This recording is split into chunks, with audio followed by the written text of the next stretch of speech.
Voilà, vous êtes arrivé à la fin de toutes ces bases techniques de la main droite en pincé, en butée, et puis au niveau du placement de la main gauche pour faire une seule note à la fois. Là, on n'a pas du tout vu les barrés, on n'a pas du tout vu quand on joue plusieurs sons en même temps. On a juste vu la base pour faire un seul son. Mais cette base pour un seul son, avec le placement qu'on a vu, vous permettra de faire tout ce que vous voulez si vous l'appliquez correctement. Maintenant, ce qui est intéressant de faire et ce qui est amusant, c'est d'improviser avec tout ça. Parce que là, vous avez appris un bagage technique qui va vous permettre de faire plein de choses super que vous avez envie de faire. En fait, vous avez juste appris à vous servir de l'instrument, c'est tout. Maintenant, vous allez le faire à votre manière. Donc, vous pouvez faire n'importe quelle case, n'importe quelle corde, avec n'importe quel doigt, tant que vous êtes avec la bonne technique. Et vous devez savoir ce que vous faites comme technique. C'est-à-dire que quand vous faites cette note-là, vous devez savoir que c'est une corde à vide, de sol, qu'on est en butée, et là le son a tenu, donc il faudra qu'il y ait deux notes pour dire que c'est legato. Si on fait ça, bah ça c'est du butée legato.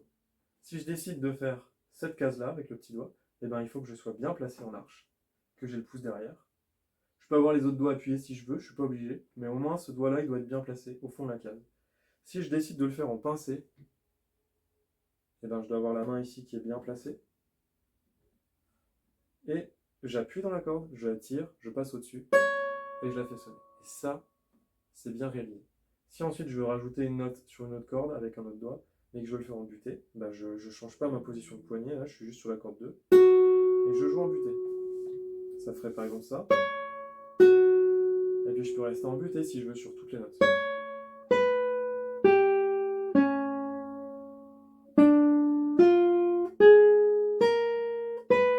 Là on ne cherche pas à faire un truc joli forcément, ça peut l'être, mais c'est pas le but. Le but c'est d'aller se déplacer un petit peu partout, mais en conservant la technique que vous avez acquise. Parce que si vous arrivez en improvisant à conserver votre technique, ça veut dire que vous l'avez vraiment acquise. Si dès que vous faites de l'impro, votre position elle vient se mettre ici, là, comme ça, vous n'êtes pas au fond de la case et il n'y a pas un doigt qui est bien placé, ça veut dire que la technique, vous ne l'avez pas acquise. Il faut aller jusqu'au bout de la démarche en le faisant en improvisant, mais très lentement. Vraiment, vous voyez, vous pouvez même mettre un clic, on le met à 40. Même pas, on va le mettre à un petit peu plus haut. On va le mettre à 50, mais on va faire des rondes. 4 temps par note. Allez, choisissez une note, n'importe laquelle. On va la faire ensemble. Vous choisissez la technique, butée, le doigt ou pincé, n'importe quel doigt que vous voulez. Et vous devez savoir être bien placé. On y va. On va faire une note tous les 4 temps. 1, 2, 3, 4. Et 2. On change de note, on sait ce qu'on fait. 3, 4, on fait gaffe à ses deux mains. 2, 3. On peut passer en pincé maintenant, par exemple. On appuie bien, on va à l'intérieur de sa main. Encore en pincé sur une autre corde. 2, 3, 4, encore en pincé. 2, 3, 4, on fait une autre case. Et la main est stable. 3, 4 et 2, 3, 4 en butée maintenant. 3 ailleurs en butée aussi. Etc.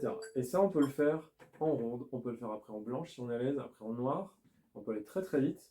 On peut faire. On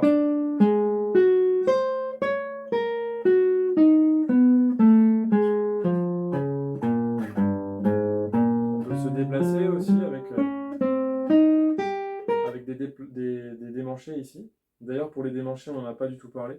Mais la position que vous avez apprise ici, elle est conservée. C'est juste que c'est l'avant-bras qui vient bouger.